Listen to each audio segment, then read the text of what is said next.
Good afternoon and welcome to this post-election night edition of Border Report Live. My name is Julian Resendiz, your host here in Harlingen, Texas, in the Rio Grande Valley of deep South Texas. Got a packed program today.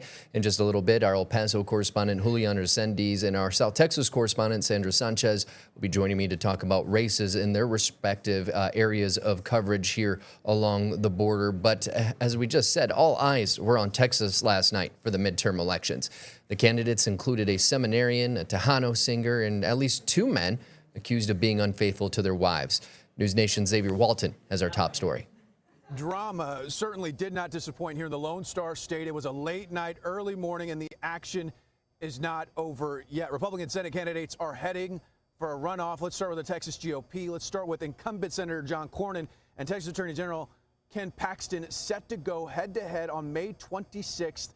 After splitting the vote Tuesday, our partners at Decision Desk HQ show Cornyn leading with 42% to Paxton's nearly 41%. That's how close it is. Congressman Wesley Hunt considered a long shot, finishing with a little more than 13% of the vote. Now, this was the most expensive Senate primary in U.S. history. Look at those numbers. Cornyn alone spending more than $71 million. I refuse to allow a flawed, self-centered, and shameless candidate like Ken Paxton risk everything we've worked so hard to build over these many years. There is simply too much at stake in this midterm election for our state and for our country. Here's what we proved tonight. While the money may be on his side, the people are on our side. Yes. And in Texas, the people always win. Yes. Now to the Texas Democratic Senate primary, almost as heated, with moderate state rep James Tallarico squaring off with progressive Congresswoman Jasmine Crockett. DDHQ projects Tallarico as the winner with just over 53% of the vote. And while no Democrat has won a statewide race in Texas since 1994, Tallarico says he is confident things are changing. The number of young people who showed up to vote in this election is unprecedented. The number of Texans who have never voted before but showed up in this election is unprecedented. The number of independents and Republicans who voted in this Democratic primary is unprecedented. This is proof that there is something happening in Texas. And at the start, we talked about drama, talk about problems at the polls, which led state courts to extend voting hours in some counties, but the state Supreme Court issued a stay of that order, throwing the ballots cast after 7 p.m. into limbo, including in Dallas County, which is Congresswoman Jasmine Crockett's home base. Right now, it's unclear right now when this will be settled in the courts. Meantime, DDHQ projects that Congressman Dan Crenshaw loses to State Rep Steve Toth, and YouTuber Brandon Herrera will be in a runoff with Congressman Tony Gonzales. From Austin, Xavier Walton, News Nation. Now we're going to have more on El Paso Congressman Tony Gonzales in just a moment with our El Paso correspondent Julian Resendiz. But getting back to the big race of the day, Senate race here, Republican primary race. Now, President Trump today, about 2 hours ago, as a matter of fact, teased that he would be making a much anticipated endorsement in the GOP Senate race, quote unquote, soon, and said that he's also planning to ask the rival candidate to drop out after he weighs in. Now, Trump on his social media platform, Truth Social, said that both Cornyn and Paxton ran great races, but not good enough, and that now this one must be, all caps, perfect. He said, quote, "I will be making my endorsement soon and will be asking the candidate that I don't endorse to immediately drop out of the race. Is that fair? Question mark. We must win in November." Now, the GOP Senate primary is really being seen as a test of the Make America Great Again brand here in the state of Texas, where President Trump won by 14 points in 2024's presidential election. Each of the three contenders, including Representative Wesley Hunt of Texas, touted their alignment with the president. But Trump, who has been known as the GOP kingmaker over the last decade, who has endorsed a slate of other Texas candidates, has stayed out of this Senate contest so far. He did tell reporters in early last month that he was taking a serious look at endorsing, and later said he likes all three of them, actually. Paxton, a firebrand conservative, was expected to benefit from Trump's base and led in the polls on Tuesday. But as we just heard from Xavier Walton, Cornyn had a slight edge as of this morning with more than 90% of the vote counted. Now, getting back to one of the candidates accused of infidelity, El Paso Congressman Tony Gonzales.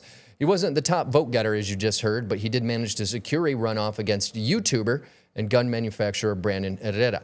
Let's go out to our El Paso correspondent, Julian Resendiz, for more on this race. Julian? Hi, Rudy. Good to be back. Yes, like you mentioned, this is one of the hottest congressional races in Texas, and one that has drawn a lot of attention and a lot of controversy.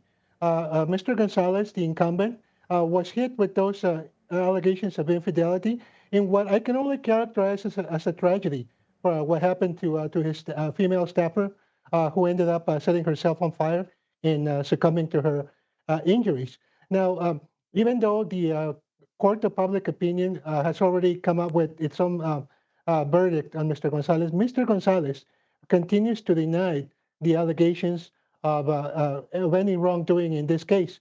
And just today, maybe an hour ago, he posted something, a statement expressing confidence in going on to a victorious runoff against Mr. Herrera.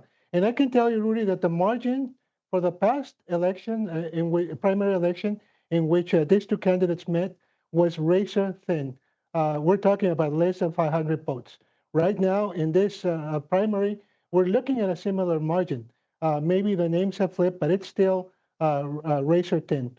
And it's going to be very competitive. Now, as you probably know, there have been some developments in the past hour or so in this case, having to do with an ethics probe. You want to talk about that? Yeah, explain what's going on with that a little bit for us. Well, like I said, this is breaking news. The House announced that it's probably launching an ethics probe on these allegations. And this moves the whole issue to a new level. And that is public scrutiny, congressional rigor on the allegations. So this is something that Mr. Gonzales is going to have to deal with as he goes into the May runoff election. Now, I've reached out to all the campaigns involved, and I'm still to hear from Brandon Herrera. However, last night he posted as well some more dialogue with his followers to the effect that Tony Gonzales is going to be held accountable, and he sounds very confident that he's going to be the nominee when the dust settles in May. But definitely, this is a breaking news story. A lot of things are going on right now, and it is all on Tony Gonzales to come out and face in the next few days. Now, he has been getting calls to resign from both sides of the aisle in Congress. Has there been any indication that the congressman is even considering that? I mean, considering his last statement, kind of taking this almost as a victory heading into a runoff? No, really. As far as indications, like I said, just a few minutes ago, he posted that he's looking forward to the runoff and that he's going to be victorious in the runoff. Now, he has not addressed the latest news about the ethics inquiry, but that's something, like I said, that he's going to have to carry and deal with in the next few days and weeks ahead. Now, what are you hearing from folks on the ground out there, likely voters in this race? Obviously, all this really recent controversy, it's kind of heated up over the last couple weeks, has played a role. But have you heard in how this is playing a role for just the average voter? Yes, I've been definitely following a whole number of Republican websites as well as individuals. And there's obviously some mixed feelings here. Obviously, a lot of people want accountability. They want to know the facts. They're probably looking forward to this ethics inquiry. On the other hand, there is concern about possibly the Republicans losing this Texas 23rd congressional seat. Let me tell you, it's not only the controversy with the incumbent and the very hard-charging tactics by the challenger, but also I got to tell you that on the Democratic side, one of the candidates, Kathy Padilla Stout, she she earned the she won the Democratic primary, and she got 30,000 votes, which is about 8,000 votes more than either Gonzales or Brandon Herrera got. So there's definitely those two considerations being weighed by Republican followers. Yeah, it'll definitely be interesting to see what happens, especially with this ethics committee. Again, it is important to remember that right now Republicans control both the House and the Senate. So for something like this investigation being opened up, it could be a bad signal, it seems, for the runoff campaign for current sitting U.S. Representative Tony Gonzales. It's going to be a challenge for him, definitely. All right. Thank you so much, Julian. We appreciate you joining us today. Stay with us, though. We're going to take a very quick break, and when we come back, we're going to be moving on down here to South Texas, where our South Texas correspondent, Sandra Sanchez, is going to tell us a little bit about a few different races that have a very big impact, not just on South Texas, but how the nation's makeup in Congress could be looking come later this year and the beginning of next year. So stay with us. Border Report Live is back in 2 minutes.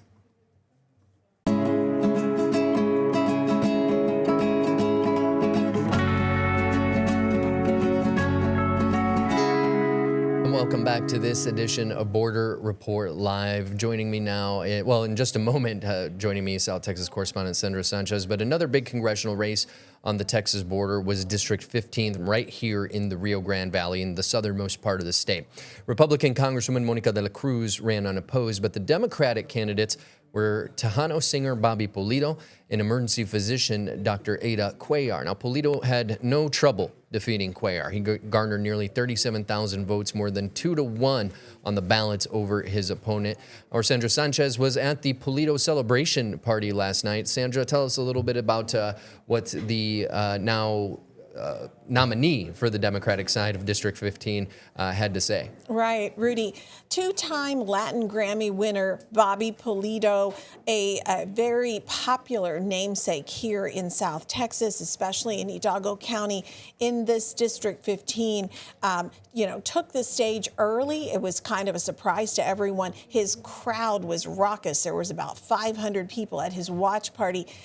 Coincidentally, I've been at Ada Cuellar's party just an hour prior, and there were very few people there. It was kind of obvious the way the votes were going to swing. You know, he told me all day that economics, healthcare spending, and border security and racial profiling in particular were top issues that he was concerned about. This is why he wanted to run for Congress. We have a little clip of what he told me. I mean, the Rio Grande Valley, 40% of the people here speak Spanish, primarily Spanish, and the Supreme Court allowed them to actually profile based on your accent. So this is a very problematic issue that requires a lot of sensitivity from the White House and the administration because we are such a diverse population down here of Hispanics. You know, a lot of people look darker than some others. And I don't believe racial profiling is something that's good. And at the end of the day, it bothers me. It's our community. People are living in fear right now. We have to do something about it. You know, for the first time, Rudy, he also mentioned last night water. We have spent hours talking about water here on this show. Mexico owes the United States water payable through the Rio Grande. We pay via the Colorado River. We've never missed a payment, but Mexico came in only paying us half of what they owed this last cycle that ended October 20th. You know, they paid like 800,000 acre feet. They owed 1.75 million. And we've mentioned the only sugar mill in the state shut down over a year ago. Farmers, ranchers are hard pressed right now. Dust is covering everything here. It's almost apocalyptic what we're living through. It looks like a desert, does not look like the Rio Grande Valley.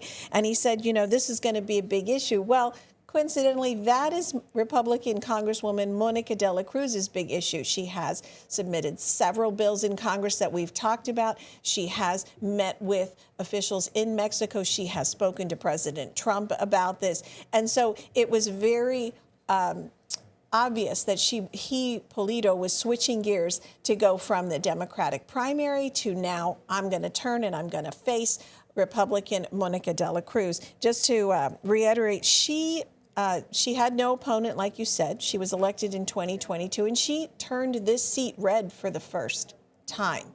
The Congressional District of 15, it's very controversial. I think we have a map. The Texas legislature redrew it last year.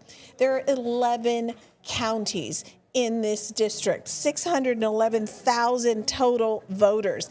Now, Monica de la Cruz, again, she didn't have an opponent, but she got about 30,000 votes.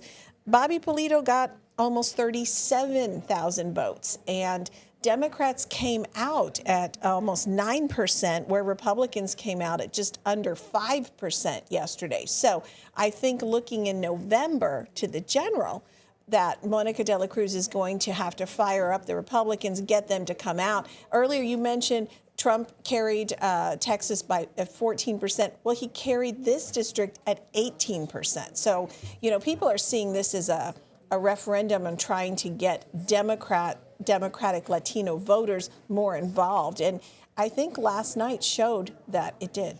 You know, it's interesting, just kind of an informational note for the folks at home, and you can feel free to comment on this if you want, but just in the last couple of weeks, we saw basically parallels. We saw Bobby Pulido kind of hitch his wagon to the Tallarico campaign, Yes. both of them campaigning down here in the Rio Grande Valley a lot. And then we also saw Ada Cuellar kind of hitch her wagon to the Jasmine Crockett campaign. And it seems as if, you know, those two different routes ended up kind of paying off. For the one route with Bobby Pulido kind of paid off as well. I'm kind of wondering if one helped the other in that situation. Did that help Tallarico down here in South Texas, actually, or I vice looked up versa? some of those numbers. So in Hidalgo County, where McAllen is, Pulido got 20,654 votes, and Cuellar got 10,408 votes.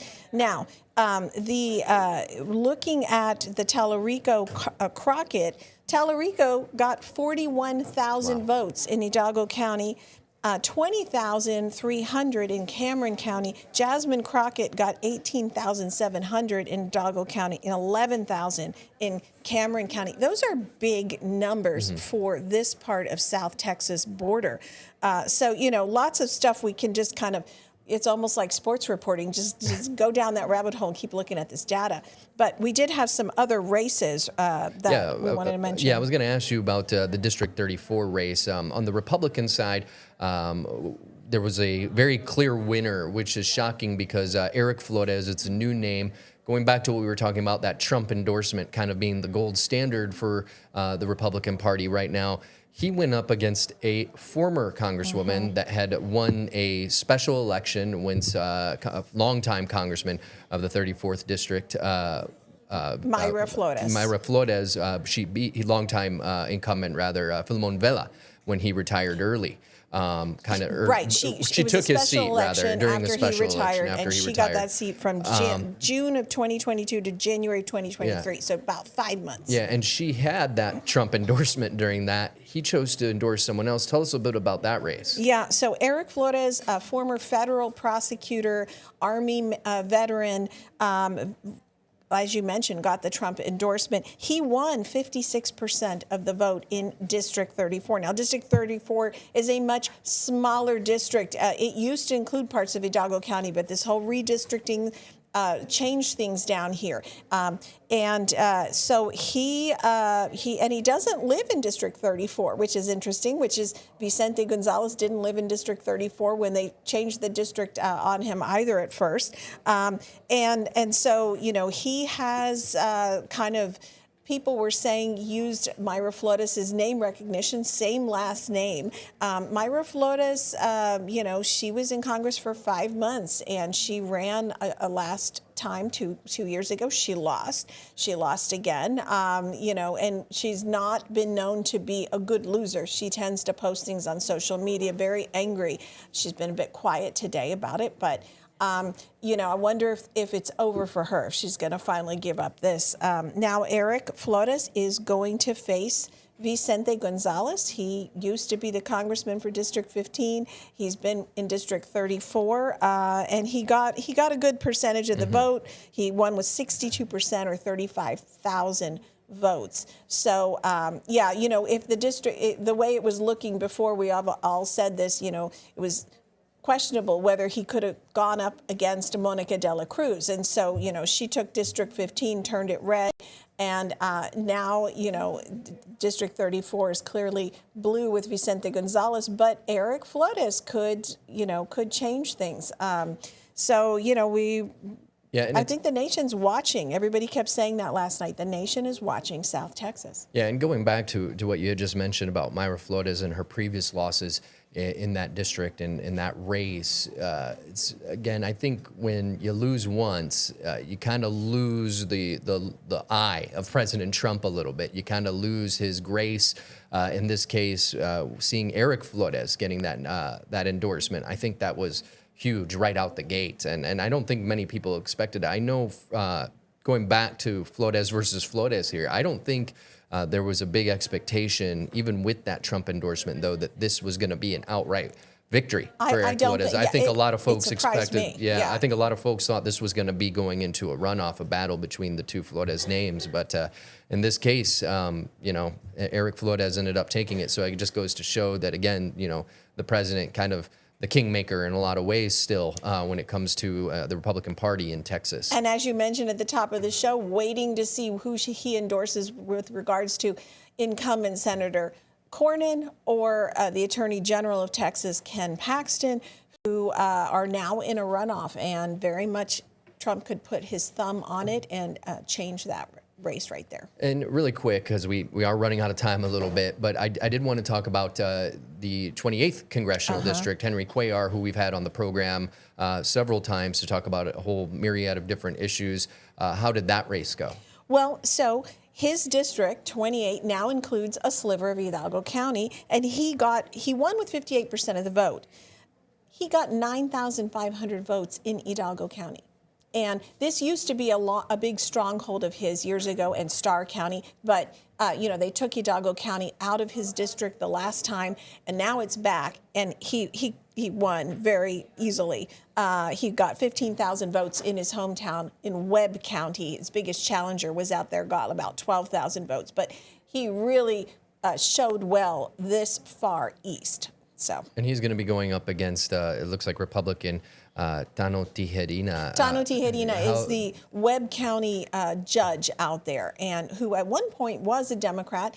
You know, he's very, very well known. It is going to be a race to watch. Yeah, definitely. So thank you so much, Sandra. We appreciate you reporting on this. I know it was a long night last night covering all the different races, but we appreciate you. And we appreciate Julian, if you're still on the line. We appreciate your coverage as well.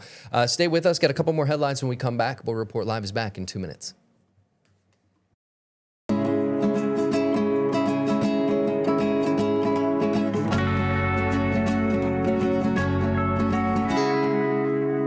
Welcome back to this edition of Border Report Live. My name is Rudy Mideles. A lawmaker says a large immigration detention camp in West Texas is closed to visitors and attorneys due to a measles outbreak. U.S. Representative Veronica Escobar says there are 14 active measles cases at the Camp Montana ICE Detention Center on the Fort Bliss Army Base, and 112 people are being isolated. The camp is in Escobar's district, and she says it will remain closed until at least March 19th. Escobar said Camp East Montana is run by Acquisition Logistics, which is a private corporation with no prior experience in running immigration detention facilities. She said she is worried for the hundreds of employees at the center, plus the dozens of Texas National Guard members stationed there as well. U.S. Immigration and Customs Enforcement did not immediately respond to requests for comment. Camp East Montana, as the facility is known, opened last year. Homeland Security Secretary Kristi Noem defended her agency in testimony and under questioning at a Senate hearing. She appeared before the Judiciary Committee on Tuesday in her first congressional hearing since protesters Renee Good and Alex Preddy were killed in Minneapolis by Homeland Security officers in January. Noem blamed violent protesters, as she's calling them, for contributing to the chaos officers encountered. Retiring Republican Senator Tom Tills of North Carolina called her leadership a, quote, disaster. Another Republican pushed her to explain why her department paid more than $200 million for an ad campaign she appeared in last year encouraging migrants to leave the country voluntarily. That's something myself and San Diego correspondent Salvador Rivera talked about extensively on one episode of Border Report Live. Now, Noem defended those ads, saying they were effective and went through the regular department bidding process. Quote, well, they were effective in your name recognition, end quote. That's what Senator John Kennedy of Louisiana told her. Noam, who is set to appear in front of a House committee today, will bring you the latest on tomorrow's edition of Border Report Live. And don't forget, you can stay informed on all things shaping the U.S.-Mexico border as Border Report Live brings you real-time updates, expert insights, and voices from both sides of the border in podcast form. You can listen there now at the apps at the bottom of your screen, Apple Podcasts, the iHeartRadio app, Spotify, and you can get the audio and video version of Border Report Live on YouTube. That is going to do it for us today. Thank you so much to our Julian Resendiz in El Paso reporting on the races out there. Sandra Sanchez here in South Texas reporting on all the different and very critical races happening down here in the Rio Grande Valley. For them, my name is Rudy Mireles in Harlingen, Texas. We'll see you next time.